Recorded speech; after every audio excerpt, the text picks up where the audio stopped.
iniciar falando sobre a composição atmosférica, onde os objetivos de aprendizagem são conhecer a composição atmosférica da Terra, seus gases e outros componentes.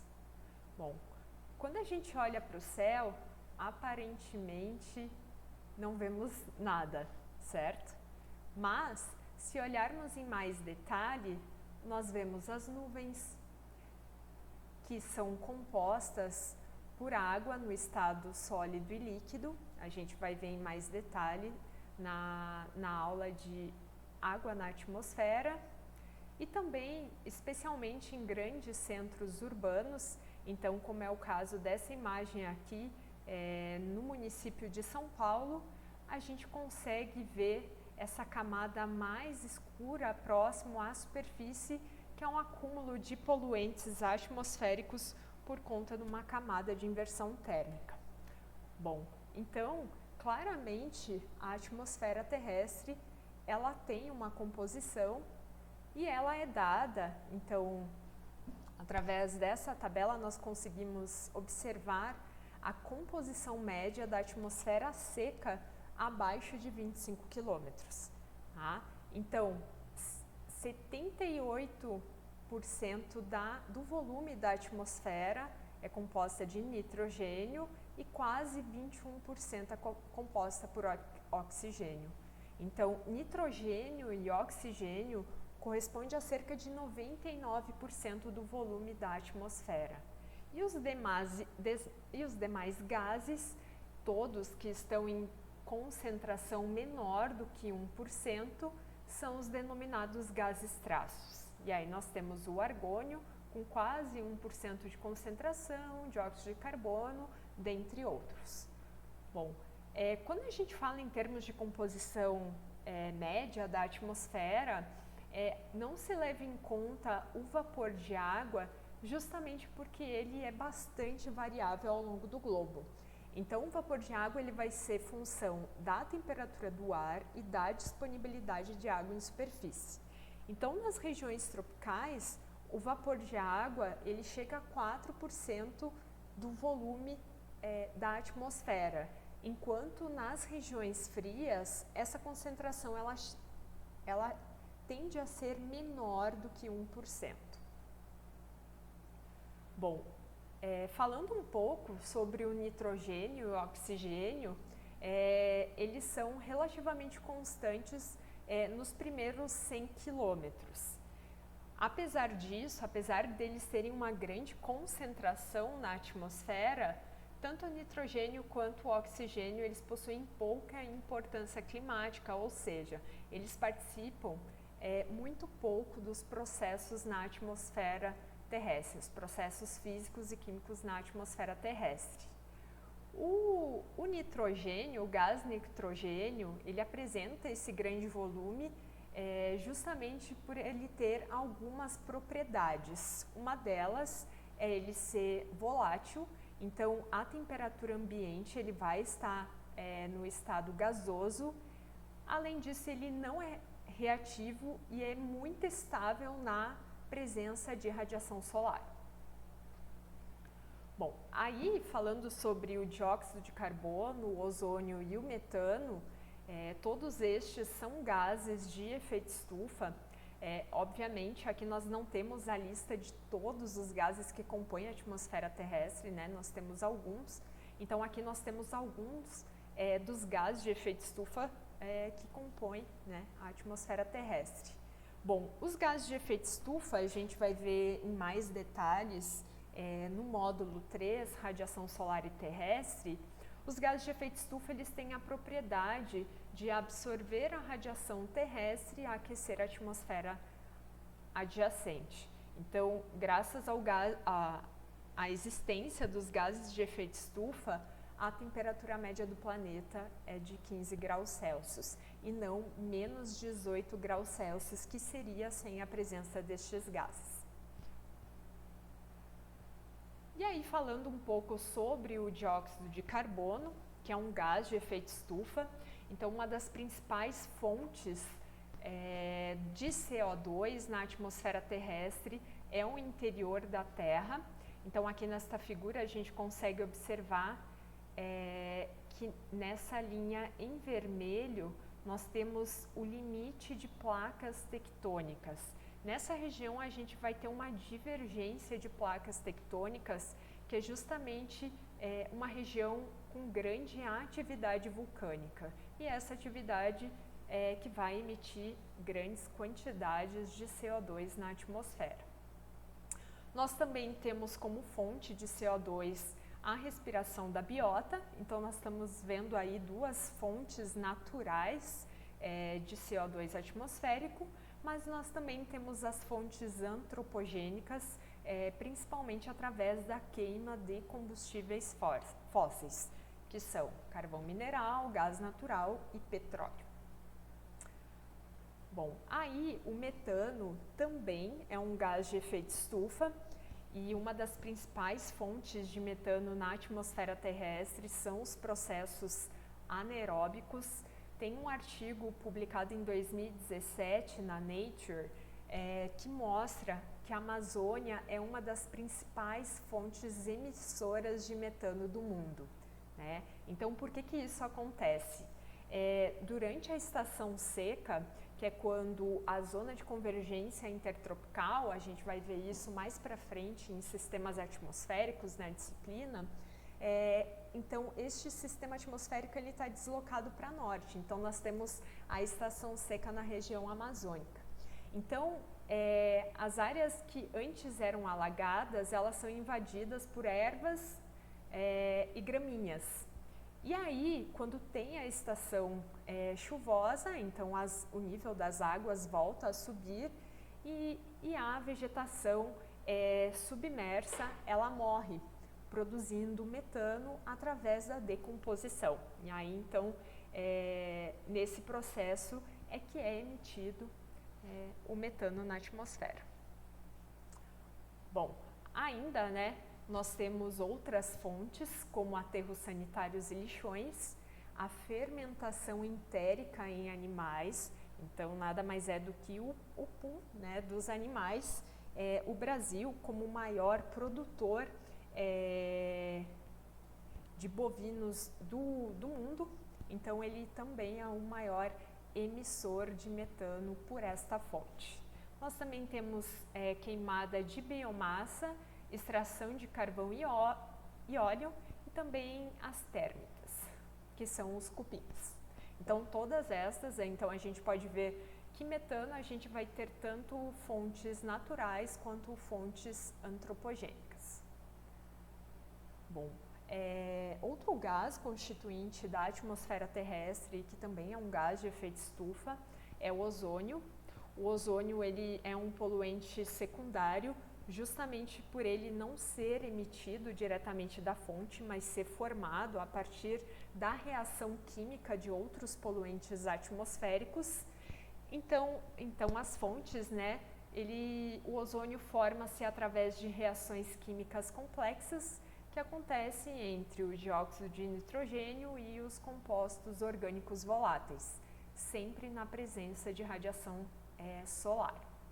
Então, estes poluentes necessários para a reação química e da interação com a radiação solar, estes poluentes, então, eles vão ser emitidos principalmente através da queima de combustíveis fósseis, volatização de combustíveis e criação de animais e na agricultura. Bom, nas grandes cidades, o que acontece? Os óxidos nitrosos, ao invés de reagirem com o ozônio, eles vão reagir com os compostos orgânicos voláteis, que são hidrocarbonetos leves, aldeídos, cetonas e álcools. Bom, então, o ozônio acaba acumulando na atmosfera. E aí, com esse acúmulo de ozônio na atmosfera, é que se forma a névoa fotoquímica ou o smog fotoquímico, que está especialmente associado à poluição atmosférica por ozônio e outros compostos originados por reações fotoquímicas na presença de radiação solar. Bom, então aqui nós temos uma imagem da cidade universitária, do campus da USP, Então a gente consegue observar um dia de céu limpo e a foto tirada exatamente no mesmo local, só que com névoa fotoquímica. Bom, e o acúmulo de ozônio na troposfera próximo à superfície terrestre, ele pode causar alguns problemas na saúde humana. Então, ele pode irritar os olhos, pode gerar congestão nasal, asma, danos nos pulmões e tosses. Também pode gerar dores de cabeça e dores no peito. Bom, mas a gente ouve tanto falar da camada de ozônio, que ela é tão boa, né, que ela é imprescindível para a vida no planeta. E por que eu estou falando que o ozônio ele é danoso, né, especialmente para o ser humano? Bom, a gente precisa, antes de tudo, diferenciar o ozônio da troposfera, que a gente vai ver daqui a pouco, né, que é a camada mais próxima da superfície terrestre, com o ozônio da estratosfera. Então, a gente vê aqui mais próximo da superfície o ozônio da troposfera e aqui entre 15 e 35 quilômetros de altitude, mas mais ou menos em 20, 25 quilômetros de altitude, esse aumento da concentração de ozônio, que é o ozônio estratosférico. Bom, então o ozônio da estratosfera, dessa camada aqui, entre mais ou menos 15 e 35 quilômetros de altura, então aqui é o que a gente chama de bom ozônio, tá? Então aqui nós vamos ter 90% do ozônio da atmosfera terrestre e esse ozônio vai filtrar os raios UVB. Já o ozônio na troposfera, que é esse ozônio mais próximo da superfície terrestre, é o que a gente chama de mau ozônio por ser tóxico. Então ele gera danos à saúde e à vegetação e, como a gente viu anteriormente, né, ele forma a névoa fotoquímica ou smog fotoquímico. Bom, a importância então da camada de ozônio em filtrar a radiação UVB é porque a exposição humana a esse tipo de radiação aumenta riscos de câncer de pele, catarata, enfraquece o sistema imunológico, danifica plantas, organismos unicelulares e ecossistemas aquáticos. Então o ozônio ele é imprescindível, né, para a vida no planeta.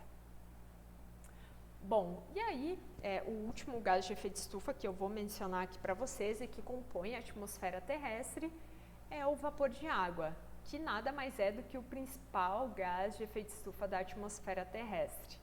Bom, não se fala tanto no vapor de água justamente por ele ser constante na atmosfera terrestre, então ele evapora dos corpos aquosos, especialmente dos oceanos, e precipita sobre os continentes.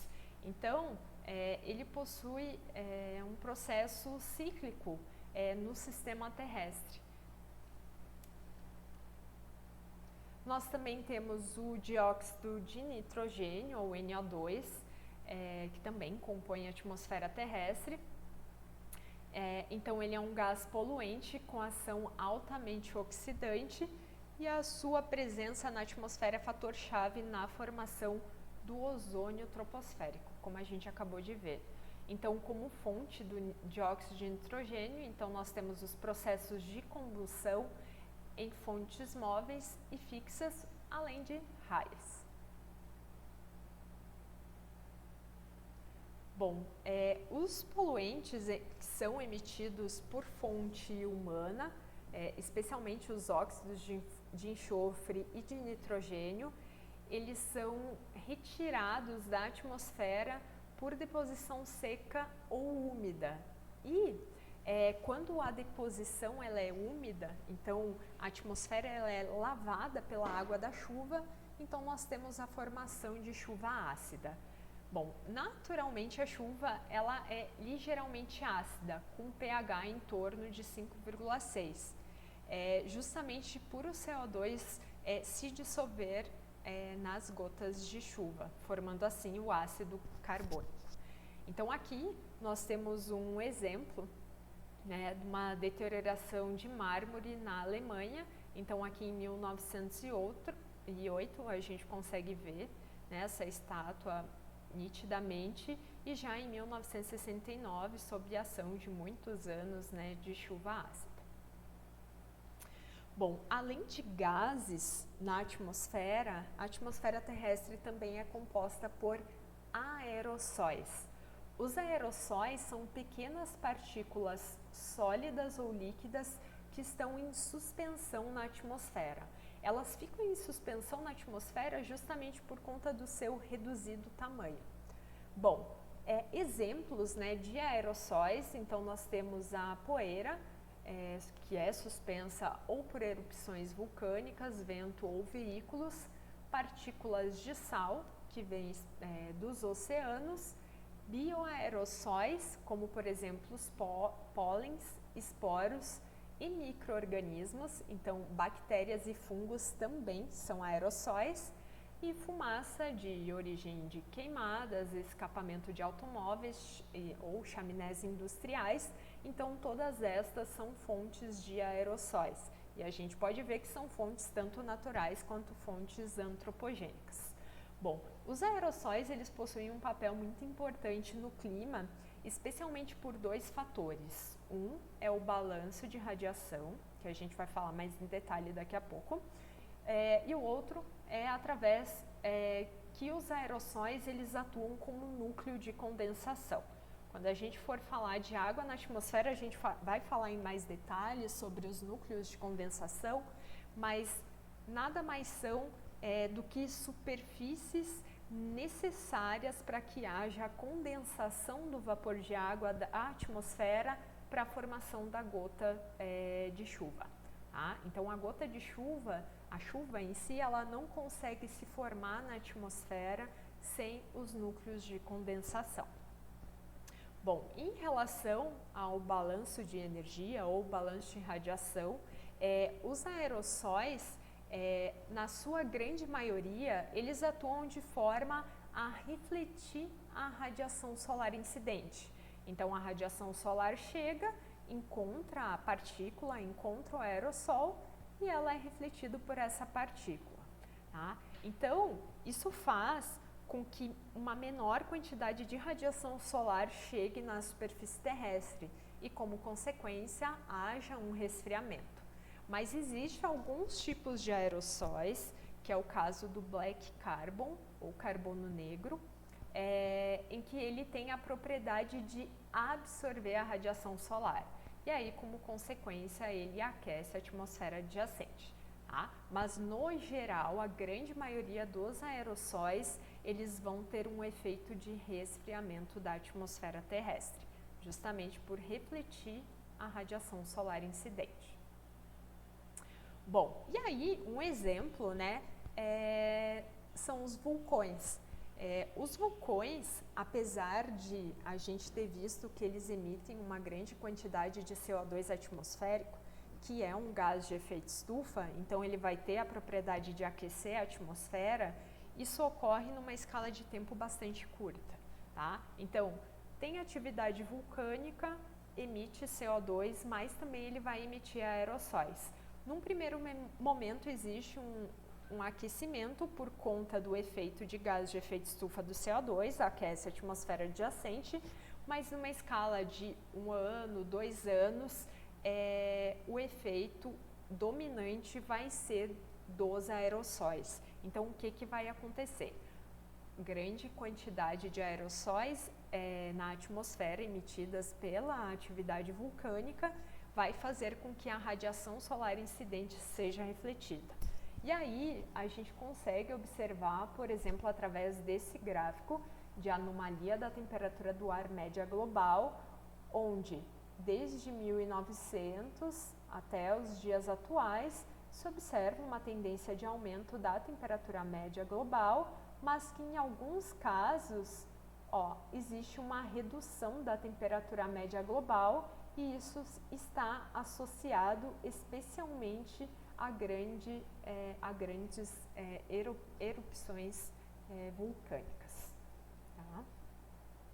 Bom, aí aqui nós temos essa informação que nos últimos 100 anos as principais erupções causaram resfriamento global hemisférico de meio a 1 grau Celsius no ano seguinte ao evento.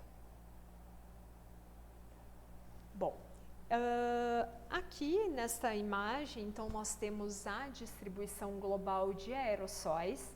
Então em laranja nós temos a poeira, em verde nós temos fumaça de queimada, em azul, especialmente aqui sobre os oceanos, nós temos o sal marinho, e em branco, aqui, nós temos partículas de sulfato de vulcões, mas especialmente de combustíveis fósseis. Bom, eu vou mostrar a animação aqui para vocês.